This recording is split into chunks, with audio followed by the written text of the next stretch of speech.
안녕하십니까, 바이커즈넷 김남국 기자입니다. 마지막입니다. 이것까지만 하고 이제 그만할게요.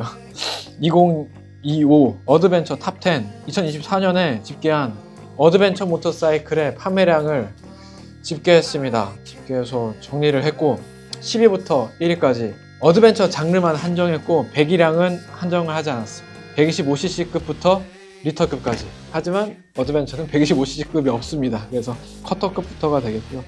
판매량과 더불어서 어드벤처 모터사이클을 선호한다 하시는 분들한테 유용한 컨텐츠가 될 것 같습니다. 이 모터사이클들이 우리나라에서 가장 인기가 많고 가장 많이 팔렸다는 것은 이제 중국 감가도 덜 되고, 그리고 뭐 인기가 많은 건 당연히 그 이유가 있겠죠. 한번 알아보도록 하겠습니다. 10위입니다. 그리고 시작하기 전에 자료조사 하다 보니까 좀 암울한 느낌이 좀 들긴 했습니다. 몇몇 기종을 제외하면은 판매량이 10대도 안 되는 기종들이 많아요. 스포츠는 어드벤처보다는 사정이 훨씬 좋은 거였습니다. 누가 한 몇 년 전까지만 해도 꽤 어드벤처 붐이 일어났던 것 같은데, 작년 2024년에는 어드벤처 판매량이 매우 저조했습니다. 자료조사 하다 보니까 약간 우울해질 정도로 암흑기 수준인데, 그래도 그나마 어떤 차종들이 10위에 이름을 올렸는지 살펴보겠습니다. 10위는 스즈키 브이스트롬 800D입니다. 54대가 등록됐습니다. 저도 아직 타보지 못해서요. 엔진은 뭐 괜찮더라고요. 토크도 괜찮고. 근데 이걸 타보신 분들의 이야기를 들어보면 오프로드보다는 온로드에서 조금 더 끝을 말한다고 말씀을 해주시더라고요. 지금 할인 프로모션도 진행하고 있습니다. 9위입니다. KTM 390 어드벤처 55대 등록됐습니다. 55대 등록돼서 9위고요. 할인을 많이 하고 있습니다. 할인을 많이 하고 있어요. 갑갑한 거 안 될 텐데. 지금 할인하고 있으니까 한번 구매하시는 것도 좋지 않을까요? 이거 타고 있는 분들 이야기도 들어보고 하면은 뭐 꽤 재밌게 잘 탄다고 하시더라고요. 시트가 엄청 높긴 한데 그래도 뭐 간단하게 근교 발휘도 가고 오프로드 이제 타기도 좋고 하니까. 그리고 이제 사실 이게 지금 할인 판매하고 있는 건 구형이고요. KTM 390 시리즈가, 어드벤처 시리즈가 이번에 신형으로 나옵니다. 언제 나올지는 잘 모르겠는데 올해 안엔 나오겠죠. 그러니까 신형이 나오면 신형은 한 1000만 원 가까이 할 거예요. 얘가 지금 한 그 정도 하죠. 지금 가격이 1000만 원 가까이 하고 1000만 원 넘겠죠 이번에는. 근데 지금 할인하는 건 600만 원대입니다. 선택을 하시면 될 것 같아요. 구형을 탈지 신형을 탈지. 8위 CF 모토. 와, CF 모토 또 나왔네. CF 모토 800MT가 59대가 등록됐습니다. 8위입니다. 450SR에 이어서 CF 모토가 순위권에 다시 등장했습니다. 시승을 아직 안 해봐서 기종 정보가 없는데 간단하게 말씀드리면요, 799cc 2기통 엔진을 장착했고요. 최고 출력은 91마력이고요. 경쟁 기종이라 볼 수 있는 800D보다 가격도 저렴하고 출력도 높습니다. 중국산임에도 불구하고 일본 스즈키 800D보다 더 잘 팔린 거는 이유가 있는 것 같습니다. 가격도 저렴하고 출력도 더 좋고 디자인도 저는 꽤 괜찮은 것 같아요. 이게 뭔가 디자인이 정체성이 있어요. 그 450MT도 그렇고 800MT도 이렇게 보면은 뭔가 디자인이 좀 허술한다거나 뭐 이렇게 저렴해 보인다거나 너무 그 익숙하지 못한 그런 난해한 그런 중국풍이 아니라, 근데 딱 보았을 때 이거 원래 있었던 시리즈 같은데? 그런 생각이 들 정도로 전 디자인도 저는 괜찮다고 생각이 들거든요. 그리고 CF 모터가 KTM과 기술 제휴를 하고 나서 엔진을 개발한 거기 때문에 뭐 이제 성능이나 이런 부분에서도, 내구성이나 이런 부분에서도 어느 정도 신뢰성까지 확보한 그런 기종이라는 생각이 듭니다. 7위 역시 이 중국산 모터사이클입니다. 보그 300 랠리가 66대가 등록돼서 7위에 이름을 올렸습니다. 가격이 정말 쌉니다. 이거 거의 PCX 가격입니다. 498만 원이에요. 498만 원. 와씨, 이거 진짜 싸다. 500만 원이 아니에요. 이거 125cc급인데 300cc, 292cc 수랭식 단기통 엔진을 장착했고요. 28마력 출력을 발휘합니다. 디자인은요, 이거 약간 좀 특이하긴 해요. 이게 이렇게 두 개가 이렇게 헤드라이트가 있어서 뭔가 저는 가면라이더 같다는 생각이 들었습니다. 개성이 좀 있습니다. 6위 드디어 혼다가 나왔습니다. 혼다 CB500X가 67대가 등록됐습니다. 그래봤자 지금 10위부터 6위까지 다 50대 60대 수준이에요. 다 또이또이합니다. CB500X의 자리가 많이 위태로워진 것 같아요. 지금 치고 올라오죠. 막 800M, 300 랠리 이런 것들. 그래서 6위를 수성했지만 앞으로 좀 장담하기가 좀 힘들어졌어요. NX500으로 새로 출시가 됐는데 가격 또한 900만원, 950만원? 만 요 정도 하고, 이 급의 새로운 모델들이 올해도 계속 투입될 예정입니다. 이 쿼터급에 뭐 로얄엔필드 히말라얀 450이나 CF모토 450MT나 이 모델들이 직접적인 경쟁 상대가 될 텐데 가격은 훨씬 저렴하단 말이죠. 히말라얀 450 가격 나왔죠? 700만 원 이하로 나왔어요. 이러면은 NX500의 판매량이 올해도 쉽지 않을 것 같습니다. 하지만 뭐 NX500의 상품성은 뭐 여전히 뛰어납니다. 뭐 브랜드가 신뢰성적인 부분에서도 가장 우수한 측면이 있습니다. 이제 5위권 하기 전에 한번 이제 정리를 하고 가면 크루저는 10위권부터 100대였어요. 그런데 어드벤처는 5위권부터 이제 100대로 진입합니다. 자, 5위부터 발표하겠습니다. XL750 혼다 트렌즈 알프 103대 등록됐습니다.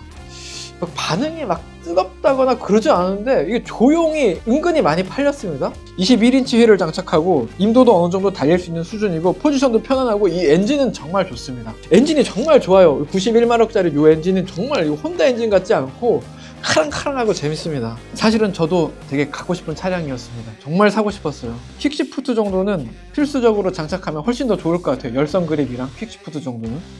지금 프로모션도 진행하고 있네요. 4위입니다. BMW 310GS 121대가 등록됐습니다. 인기 차종이 아니죠? 인기 차종이 아닌데 왜 많이 판매가 됐냐? 프로모션을 세게 했습니다. 세게. 출시가가 740만 원인데 200만 원 할인하고 등록 비용도 지원하고 추가적으로 비공식적인 프로모션까지 진행했다고 합니다. 200만 원 할인이면 30% 할인한 거잖아요. 부담감이 확 줄죠? 그러다 보니까 많이 등록되지 않았나 싶습니다. 자, 이제 탑3입니다. 우리나라에서 가장 인기가 많은 모델 세대인데 사실 2위와 3위는 동시에 발표를 하는 게 좋을 것 같습니다. 사실상 같은 기종인데 이게 체인지 시기가 이렇게 좀 겹치고 그리고 재고 차량이 남고 하다 보니까 2024년에 많이 등록이 됐는데요. 2위는 R1250GS 어드벤처가 211대가 등록됐고요. 3위는 R1300GS 201대가 등록됐습니다. 먼저 놀라운 부분은 리터급 풀사이즈의 중량급 어드벤처임에도 불구하고 3위와 2위를 차지했습니다. 211대, 201대, 160GS, 1300GS 합하면 400대가 넘게 판매했죠. 이거 놀라운 수치라는 생각이 듭니다. 5위권까지는 50대씩 밖에 안 판매됐는데 4천만 원짜리 하는 차량이 400대가 판매됐다는 거는 사실상 요 리터급 어드벤처 시장에서 R1300GS, 160GS 빼고는 다 망했다는 소리예요. 이거는 이거 말고는 다 10대 미만 등록된 거예요. 뭐 아프리카 트윈이건 뭐 두카티 멀티스트라다건 또 뭐죠? 그 스즈키 브이스트롬 100D이건 10대 이하는 아니겠지만 몇몇 기종은 10대 이하고 20대 30대밖에 판매가 안 됐다는 거예요. 사실상 독점한 겁니다. 리터급 어드벤처 시장을. 리터급 어드벤처 시장을 독점했을 뿐만이 아니라 어드벤처 시장 자체를 독점한 거예요. R1300GS 새로 나왔을 때 뭐 디자인이 별로다 뭐 이런 이야기 있지만 결국엔 많이 팔렸습니다. 노말이 149대가 등록됐고 어드벤처 모델도 출시가 됐죠. 작년 11월에 출시가 됐는데 그 사이에 52대가 등록됐어요. 뭐 밥통 같다 뭐 이러면서 이제 저희는 로보캅으로 패러디했었는데 뭐 디자인 호불호는 있지만 그래도 뭐 어쨌건 잘 팔려요. 1300GS 사봤는데 너무너무 좋아요. 저는 원픽입니다. 딱 한 대 사고 싶다면은 저는 R1300GS 사고 싶습니다. 그리고 스쿠터 한 대 있으면 저는 끝날 것 같아요. 엔진 좋죠, 밸런스 좋죠, 다루기도 쉽죠, 오프로드도 잘 가죠, 옵션 좋죠, 뭐 부족한 게 없습니다. 신이 나서 얘기하다 보니까 스크립트랑은 전혀 상관이 없는 이야기를 했는데 그럼에도 제가 하고 싶은 이야기는 다 한 것 같습니다. 어드벤처 끝판왕입니다. R1300GS. R1300GS의 독주는 올해에도 2025년에도 이어지지 않을까 싶습니다. 그리고 2위 160GS는 이제 좀 거의 다 판매가 이제 재고가 다 떨어졌겠죠. 막판에는 좀 프로모션도 많이 했어요. 그래서 2위로 211대나 등록된 160GS 어드방. 우리나라에서 어드방이 인기가 많죠. 211대. 올해는 R1300GS 어드방이 많이 판매가 되겠네요. 하지만 저는 둘 중에 하나를 선택하라면 저는 노말 모델을 선택할 것 같아요. 어드벤처 너무 커요. 너무너무 커요. 근데 큰데도 다루기 쉽다고 말씀하시더라고요. 타보신 분들. 저는 일반 모델만 타봤고 어드방은 안 타봤거든요. 엄청 크지만 다루기 쉽다고 합니다. 1300GS는 와 이게 1300cc야? 거의 한 500cc, 600cc급으로 다루기 쉬운데라는 생각이 들었거든요. 마지막 1위 발표하고 끝내겠습니다. 이게 위에라면 위에고 놀라운 결과 혼다 CRF 300L이 1위를 차지했고 358대가 등록됐습니다. 이게 판매량이 이렇게까지 올라올 거라고는 예상하지 못했는데 많은 분들이 선택하셨습니다. 앉아보면은 시트고도 그렇게 높지 않아요. 스펙상으로는 880mm라 그래서 이 겁먹을 법한데 이게 앉으면은 한 10cm가 줄어들어요. 거의 한 800mm 초반으로 느껴질 정도로 시트고에 대한 부담이 없습니다. 심지어는 여성분들 170 이하에 165 정도의 여성분들도 이 CRF를 타시는 분들이 있어요. 시트고도 나쁘지 않고 내구성 좋고 연비 좋고 서스펜션 좋고 뭐 이게 부족한 부분이 없습니다. 저도 CRF 250 랠리를 한 1년 반에서 2년 정도 재밌게 잘 타고 다녔었는데 정말 좋습니다. 오프로드에서 타는 것 물론 재밌지만 도심에서 타기도 정말 좋아요. 이게 일단 라이더 시점이 높아지니까 뭔가 이 도심 그 주행 그 상황 같은 거 보기에도 좋고 연비 좋아서 출퇴근하기에도 좋고 오프로드도 몇 번 가봤었는데 뭐 이거 넘어뜨려도 다치는 데도 없어요. 그래서 제가 김PD님한테도 CRF 적극 추천했죠? 만족하시죠? 올해도 잘 판매가 되겠지만 여기도 약간 변수가 있죠. 히말라얀 450, 450 MT도 어떻게 보면 겹치는 포지션에 있고요. 그리고 스즈키 DRZ4S 차량도 올해 출시가 되기 때문에 올해는 좀 두고 봐야 할 수도 있지만 그래도 얘가 제일 잘 팔릴 것 같죠. 자, 정리하겠습니다. 어드벤처 모터사이클이랑 크루저 모터사이클을 좋아하거든요. 네이키드 좋아하고 스포츠는 조금 덜 좋아하고 그래서 어드벤처 모터사이클을 정말 선호하는 뭐 잘 타는 건 아니지만 좋아할 수는 있잖아요. 좋아하는 한 사람으로서 판매량이 줄어서 매우 아쉽습니다. 그럼에도 낙관적으로 볼 수 있는 부분, 가격대가 저렴한 커터급 모터사이클이 올해 많이 나옵니다.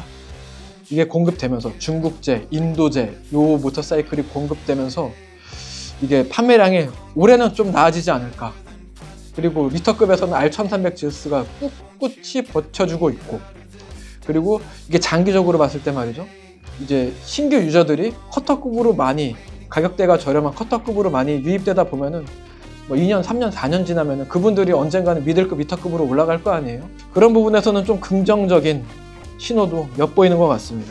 이상입니다. 이렇게 해서 스포츠, 어드벤처, 그리고 크루저까지 좀 굵직굵직한 것들만 했어요. 뭐 이거 말고 많아요. 뭐 클래식도 있고, 네이키드도 있고, 로드스터도 있고, 뭐 스크램블러도 있고, 뭐 다양한 기종들이 있겠지만 가장 큰 분류를 볼 수 있는 것들만 그리고 가장 큰 시장의 흐름을 파악할 수 있는 그런 세그먼트로 묶었고요.